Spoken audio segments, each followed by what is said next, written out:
Assalamualaikum warahmatullahi wabarakatuh. Bayangkan sebuah kota yang ekonomi berkembang pesat karena banyaknya industri dan kendaraan, aktivitas ekonomi itu meningkat, tetapi di saat yang sama muncul polusi dan kemacetan yang harus dirasakan oleh masyarakat sekitar. Masalahnya, dampak tersebut tidak diperhitungkan dalam harga pasar. Nah, pelaku ekonomi ini mendapat keuntungan sementara pihak lain itu menanggung kerugian tanpa kompensasi.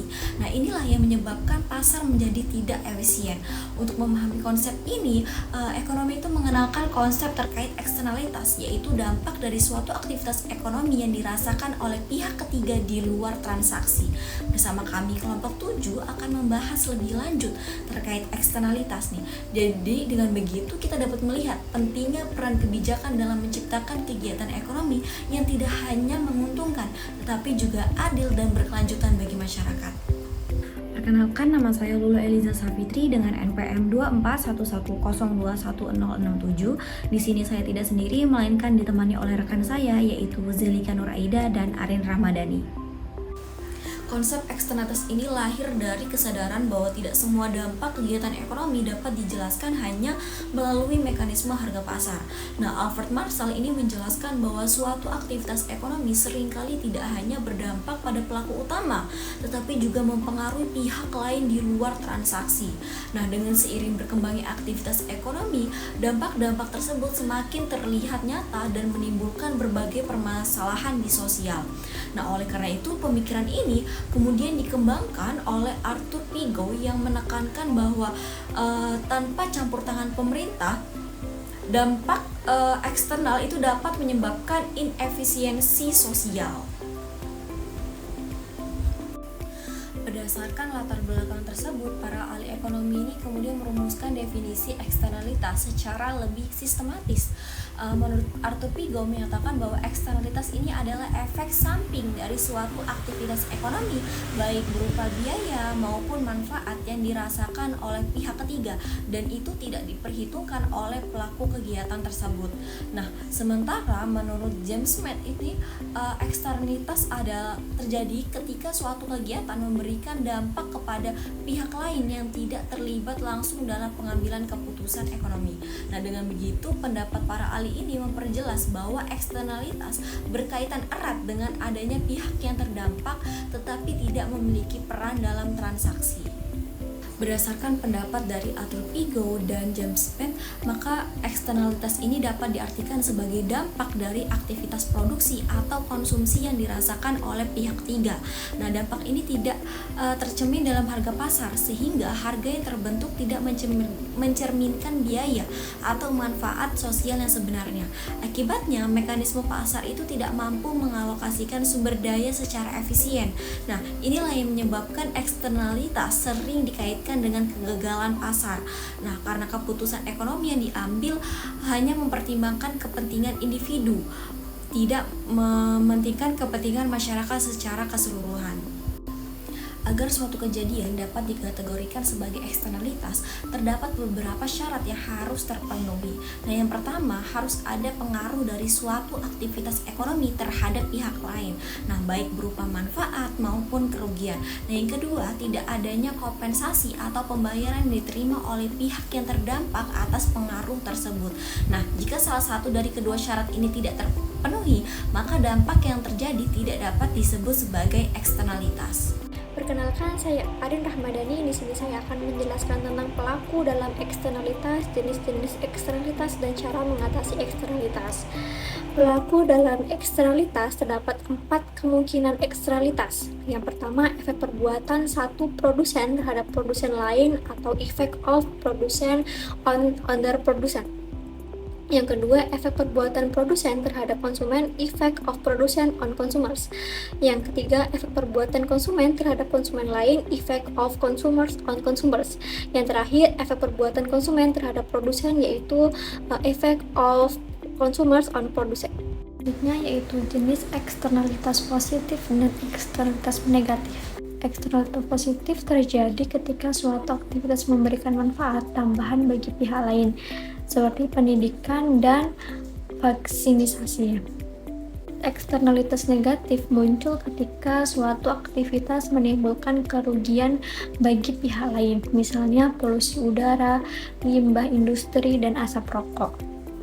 Assalamualaikum warahmatullahi wabarakatuh. Perkenalkan, saya Zelika Nur Aida dengan NPM 2411021031. Saya akan menjelaskan mengenai materi dampak eksternalitas positif dan dampak eksternalitas negatif. Yang pertama, mari kita bahas eksternalitas positif. Bayangkan kondisi di mana tindakan seseorang ternyata membawa keuntungan bagi orang lain tanpa orang tersebut harus membayar. Dalam kondisi ini, manfaat yang dirasakan masyarakat atau margin social benefit MSB jauh lebih besar daripada manfaat yang hanya dirasakan individu tersebut, atau bisa disebut marginal private benefit MPB. Jika Anda lihat pada kurva, keseimbangan pasar terjadi di titik A, jumlahnya 8. Pada titik yang paling menguntungkan bagi sosial berada di titik C, yaitu jumlahnya 11. Karena pelaku individu tidak mendapatkan bayaran atas manfaat yang ia berikan ke orang lain, pasar cenderung menghasilkan barang atau jasa tersebut dalam jumlah yang terlalu sedikit dari yang seharusnya optimal bagi masyarakat. Yang kedua, ada dampak eksternalitas negatif. Ini terjadi ketika aktivitas produksi atau konsumsi justru membebankan biaya kepada pihak lain, contohnya polusi. Di sini biaya yang harus ditanggung masyarakat atau marginal social cost MSC jauh lebih besar daripada biaya yang dikeluarkan oleh produsen itu sendiri atau marginal private cost MPC. Perhatikan kurvanya. Pasar beroperasi secara alami di titik A dengan jumlah produksi 10, namun karena ada biaya lingkungan atau sosial yang diabaikan, titik yang ideal bagi masyarakat sebenarnya berada di titik B dengan jumlah hanya 8. Akibat biaya eksternal ini tidak dihitung, harga pasar menjadi terlalu rendah dan barang tersebut akhirnya diproduksi atau dikonsumsi secara berlebihan. Selanjutnya, cara mengatasi eksternalitas. Sektor swasta, eksternalitas dapat diatasi melalui mekanisme swasta seperti teorema cost yang menyatakan bahwa negosiasi antar pihak dapat menghasilkan solusi efisien jika biaya transaksi rendah dan hak kepemilikan jelas. Selain itu, internalisasi melalui marker serta norma dan sanksi sosial juga dapat mengurangi dampak eksternalitas. Yaitu sektor pemerintah. Untuk eksternalitas negatif, pemerintah dapat menggunakan pajak Pigouvian agar biaya privat mencairkan biaya sosial. Untuk eksternalitas positif, subsidi Pigouvian digunakan untuk mendorong peningkatan aktivitas yang bermanfaat. Selain itu, pemerintah juga dapat menerapkan izin polusi yang dapat diperdagangkan serta regulasi langsung. Solusi untuk sektor swasta yang pertama itu teorema cost. Teorema cost menyatakan bahwa masalah eksternalitas dapat diselesaikan secara efisien melalui mekanisme tawar-menawar swasta asalkan biaya transaksi rendah dan hak kepemilikan didefinisikan secara jelas oleh hukum. Dalam kerangka ini, pihak yang menimbulkan dampak dan pihak yang berdampak akan menegosiasi kompensasi yang menguntungkan kedua belah pihak tanpa memerlukan campur tangan otoritas publik. Yang kedua itu internalisasi melalui merger. Internalisasi eksternalitas juga dapat dilakukan melalui penggabungan unit usaha atau merger antara pihak yang menghasilkan dampak dan pihak yang merasakannya. Dengan menyatukan kedua pihak menjadi satu entitas bisnis, hingga biaya eksternalitas seperti limbah atau manfaat eksternalitas seperti penyerbukan kini menjadi bagian dari perhitungan biaya dan pendapatan internal satu perusahaan yang sama. Yang terakhir itu adalah norma dan sanksi sosial. Selain mekanisme formal, solusi swasta seringkali hadir dalam bentuk norma moral dan sanksi sosial yang berbentuk di masyarakat.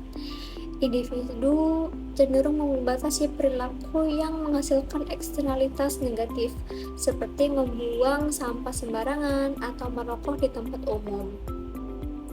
Bukan semata karena aturan hukum, melainkan karena adanya beban moral dan keinginan menjaga reputasi sosial.